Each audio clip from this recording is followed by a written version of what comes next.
Hello everyone, my name is El Parnaso and for today's video we're jamming against Branded. So don't forget to leave a like, subscribe and share the channel with your people so we can grow. Because for this World Championship qualifier season, like this week, I'm going to make at least 3 videos per day so you can be better prepared. And all of those videos will have a new additional feature added that very same day to the Yami Masterclass, so you can have a lot more content for that specific video and the specific purpose of you going to these WCQs. So let's talk about it.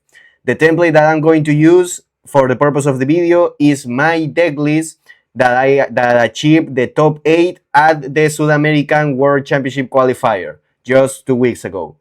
And the template to discuss the Branded will be the second place in France National Championship from Julien Ken. So the thing that I wanted to discuss for Branded and the thing that you should always discuss whenever you are discussing a deck for a matchup against your deck is how many of the things that my opponent's deck do is actually something that I care about, or what are the things that I care about the most against that specific matchup.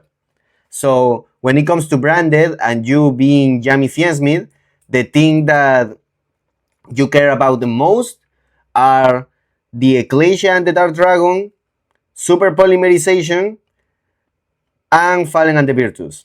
Well, technically the Trap card too. So these 4 cards are the main things that you actually care about, because at the end of the day, a lot of the other cards that your opponent will do are just trying to get as consistent as possible those other disruptions that I explained to you. Well, except Super Poly because they can search it, right? But when it comes to the Ecclesia, the Fallen, and the Trap card, these are cards that all the other cards are meant to guarantee to get at least one of them, if not 2 of them. Like, for example, the Fallen of the White Dragon will guarantee both Fallen and the Virtus and Ecclesia and the Dark Dragon. That is the reason why people play, for example, Branded in High Spirits, because these are more copies of this, and this is copies of this and this. Well, also, Branded in High Spirit had the plus of sending another fusion, so you can have even yet another card, like for example, the Branded Retribution as a disruption. So you can see how, yes, obviously we care about Falling of the White Dragon, we care about Branded Fusion, we care about Nadir Servant, but the purpose for those cards is to eventually get to the cards that you care about the most, which are the cards that actually will disrupt you. The Fallen and the Virtus, the Retribution, and the Ecclesia as the main disruptors. Because 2 of these 3 disruptors, like excepting Super Poly, because again it's not searchable, but it's still something you need to take in consideration every single time you face Branded, because obviously they will have 3 copies of Super Poly in their main deck, so it's something to think about ever since single one, very important. But from the other 3 disruptions, 2 of them revolves a lot about Fallen of Alba's OG resolving. Like, the Ecclesia as a strong disruption in your opponent's turn is because it can summon at any time in the main phase the Fallen of Albas. The Fallen of Albas will take at least 2 monsters from your opponent, one from the fusion effect if you summon any of these 2, and then another one because of the Mirror Jade banishing a monster, or the Fallen of Albas OG will take straight up 2 light or dark monsters using the Dragon and the Boros the Dogma. Like, so in both of those scenarios, you're losing 2 monsters. And when it comes to the development of the Yami Fiensmith, that is like your normal summon and your extender are very important in order to develop your plays. Especially when it comes to a lot of your extenders being extenders if you perform a Link 1 on the field, right? So the Fallen and the Virtus is something that you care about a lot, not only because obviously the popping effect, because again, your first summon is very important in order to keep playing, because you need to make Link 1s in order to make your plays, but Fallen on the Virtus is the reason why the Fallen of Albas OG is so protected to resolve when it comes to going against the branded matchup. And this is the first conclusion that you need to make when you are making this read about what you care about against branded when you are jamming Fiendsmith. Because a lot of your non-engine will be focused on hand traps because of the videos that I already made, right? That you can review and blah, blah, blah. The problem is that a lot of these hand traps won't exchange really that good against the cards that you are caring about the most, which are the Ecclesia and the Fallen and the Virtus. What do I mean by this? Like, let's say that our opponent is starting with Fallen of the White Dragon, and you have like Ash Blossom. In basically any of these scenarios, when you are using the Ash Blossom, you will actually take care of preventing the Fallen of Albas OG to happen, which is the reason why you care that much about the Ecclesia and you care that much about the Fallen and the Virtus. Because what you're really caring is for the Fallen of Albas OG to not resolve. So this is the problem, and I wanted to put you in all of those scenarios so you can understand the conclusion against this problem. So if you, let's say that you decide to Ash the effect of Fallen of the White Dragon to special summon the Ecclesia, right? If you avoid the Ecclesia from being summoned, you avoid the level tuner 4 from being summoned, therefore you avoid the materials for your opponent to make the Ecclesia, right? And at that point, you're just dealing the Fallen and the Virtus that they are setting for the fusion that they send by cost, right? So the problem with this is how easy to replace that could be, in the sense that at that point, your Ash Blossom is just being exchanged with the special summon of a level 4 tuner from your opponent, right? So just by looking at this build, that is kinda very risky, in the sense that your opponent is already playing 5 copies of level 4 tuners. Like you have the Quem, you have the Cartesias, and you have the Incredible Ecclesias. And because of how Fallen of the White Dragon works, they still haven't made a normal summon. So your Ash Blossom can be easily exchanged by the normal summon of any of these 5 monsters. And I'm pretty sure that with this, even your opponent has 8 different copies at the end of the day, because they can still attempt the oh no, they can't. Ah shit, they can't. Oh no, they can't. Yeah, I was just tripping really hard. Yeah, they can, because they can, like, they have at the end of the day 8 copies of a replacement for your Ash Blossom in that scenario, because they have 5 level 4 tuners and 3 copies of a card that search those level 4 tuners. And so you can see how it's very unproductive to do the Ash Blossom there. But let's say that you wait for the Ecclesia to make its effect to special summon something, right? The problem with this is that they will use that effect also during their turn. Like, let's say that, like, and if you don't Ash Blossom that Synchro Ecclesia there, they can just go special summon the Quem. The Quem can send a card that mentions Fallen of Albas from the deck to the graveyard, and they can just send the Tribigate Sprina, like the new kit. Why? Because whenever the kit hits the graveyard, they can special summon one Fallen of Albas or one monster that mentions it from the graveyard. What does this mean? It means that, again, after your opponent performs the Ecclesia, they will have a level 4 tuner in the Quem and a level 4 non-tuner in the Fallen of the White Dragon, revived by the new kit that you send by the Quem. So this means that they can perform another level 8 synchro during that same turn. And a popular play that some branded players are making is the Cyframe Omega, like this guy right here. And if they are in this position, they will take another card from your hand, because you can banish both these face-up cards from your field and one random card from your opponent's hand face-up until your opponent's nets until your next standby phase. So you are risking now that if you that if you didn't Ashe the Ecclesia, your Ashe is gonna get rid by your opponent's Omega, and then you still have to deal with the Ecclesia in your turn. So, and now even if the Ash Blossom is not banished by the Omega, you will lose a card regardless. That card can be your play or your extension to play around the Fallen and the Virtus that they will still have guarantee, right? So you can see how this still makes a lot of different problems with how your opponent may be playing. And now, so if you Ash the Fallen of the White, they have 8 replaces. If you Ash the Ecclesia and the Dark Dragon, you are still having to deal with the Ecclesia making the effect again in your turn, and therefore still being able to make the Fallen of Albas OG in your turn. You just avoided the Omega to happen, or a Cartesia being on the field, or a Quen being on the field. And if you wait and hold your Ash against the Ecclesia Synchro in your turn, you are exposing yourself to the scenario when the Omega can banish that Ash and you still have to deal with that Ecclesia Synchro anyways. Or you are losing a starter / extender that can help you go through the Fallen and the Virtus.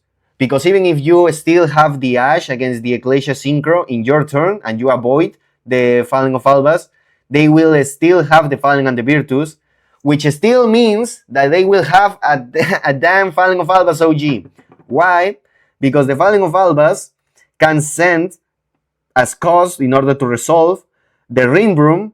They will pop some shit that you have, and then whenever you may try to still play the game after you negate the Ecclesia, they can just banish the Ring Broom whenever they want. They can revive like the Fallen of the White Dragon that they have in the graveyard, because it's always Fallen of Albas. Then, because it was a special summon, they can special summon an Ecclesia, either the only Ecclesia that they have in the graveyard or another one from the deck, doesn't matter, or the one that recovered from hand if they decided to do so, whatever. The point is that they will special summon the Incredible Ecclesia, and now the Incredible Ecclesia can special summon the OG Fallen of Albas from the deck. So you can see how in all of these scenarios your Ash Blossom seems kinda mid, which I don't agree that much, but at the end of the day, that's how it's working, right? The Ash Blossom it's changed very badly against Fallen of the White Dragon when you consider all of these scenarios, right? Therefore, what you need to conclude when it comes to the powerful combination of Ecclesia and the Dark Dragon with Fallen of the Virtus, especially when you consider how inevitable they made as a combination from the Fallen of Albas to hit the field, because they have different ways to do it, like the Ecclesia itself, the Ring Broom, the Omega protecting it, how many replaces you have for the level 4 tuner, blah blah blah. Like, you see my point, right? The conclusion that you need to make for this issue is that your non-engine should be focused on dealing with Fallen of Albas OG directly. Because at the end of the day, they can have 10,000 different options to special summon the Fallen of Albas in your turn, but your opponent can only use this effect of Fallen of Albas once per turn, which means that if you deal directly with that Fallen, it doesn't matter how many other ways they have, they can't use it anymore. And that is the most important thing to make from this conclusion of how a lot of hand traps can feel useless against the branded, especially when you are Yami Fiendsmith, because the Fallen of Albas OG hurts a lot. Like, don't get me wrong, this is one of your biggest issues whenever you go to a tournament, the Fallen of Albas OG, and how inevitable it is for this Fallen of Albas OG to hit the board when in a hand trap approach. That is why you have to make some little consensus. In my case, because I expect branded in my WC clue, but I expected Kultung more, I had to make my focus on Kultung, as you can see. But I still put at least 3 non-engine spaces that help me to deal directly with the Fallen of Albas OG. In my case, were 2 Forbidden Droplet and 1 Ghost Ogre and Snow Rabbit. Because even if they have the counter, the branded retribution, they can negate any of these three cards because any of these three implies a special summon. And at the end of the day, this card only negates effect that includes the effect to special summon monsters in any way, shape, or form. So you can see how this was my little consensus. Obviously, if I was expecting a lot more brandeds, I would have made even a more focusing ogres and droplets. So in your case, if you're expecting really that much brandeds, or sometimes like as much brandeds as Qtunes, like you will need to change the deck and make some fixes in order to prioritize the ogres and the droplets. You can say that there are more cards, but at the end of the day, you also need cards that function against the other meta-relevant decks. Like Ogre is still really good against Qtune, the Droplet is really good against Qtune, right? That is why we're putting these ones instead of Forbidden Chalice, for example, right? Like, you get my point. So this is one thing to consider when it comes to reading the cards that you actually care about the most. In this case, the consequences of Ecclesia and the Dark Dragon and Fallen and the Virtus in the way that the deck is built, and how easy it is for the deck to replace the ways that they have in order to hit their shit. So the other thing that you need to make the conclusion here is how versatile the branded deck is when it comes to achieving its resources. What do I mean by that? Is that even though a lot of people know branded for being graveyard effects and whatever, a lot of its actual resources are from everywhere now. Are from the hand, like the Fallen and the White Dragon, are back row, like Fallen and the Virtus and the Retribution, even the Super Poly, and our on field monster effects like the Ecclesia and the Dark Dragon, always the Fallen of Albaz OG. And why does this matters? Why it is relevant for you to understand that not everything is about the graveyard when it comes to branded? Because a lot of people consider the Anubis as an option in side deck against the deck when you are playing Jammy Fiensme. I think this is a bad idea because first, as I told you, not that many effects are playable in the graveyard anymore when it comes to branded. A lot of the cards can achieve the Fallen of Albaz on the field without using any graveyard effect, and that is a huge problem when it comes to the Anubis, because at the end of the day, Fallen of Albaz still can use the Anubis and other monsters as material to make the dragon that devours the dogma. They can only use one material, then make sure to make the Mirror Jade, and then the Mirror Jade will get rid of the Anubis. So, and that is already like 3, 5, 7, 8. 8 different ways, 11 technically with 3 Aluber, that they can deal with the end of Anubis. So that is just counting the monster ways that they have to get rid of the Anubis. They still have 3 Fallen and the Virtus.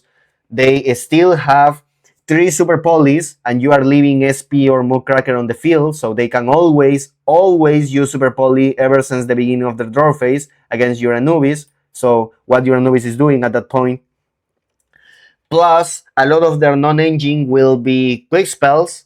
So you are also expecting Forbidden Crown. You are also expecting Forbidden Droplet. Both of those cards also hit the end of Anubis. With the plus that you are making your side deck not going against your opponent's side deck. What do I mean by this? Your opponent, if they are not using hand trap in the main deck, they most likely will using in the side deck, as you can see. And the combo to make the Anubis is very more hurtful when it comes to its development against hand traps. So now you don't only have to worry about all the things that I just told you that they will still play, but now hand traps. So the point of Anubis is kind of wishful thinking, and even if it hits the board and it still and stays there, they still have 11 different ways to deal with it with just monsters. So I don't think this is a good idea, especially when you consider this approach that you are making of what you are actually caring about when you are going against branded, right? So let's cut this shit.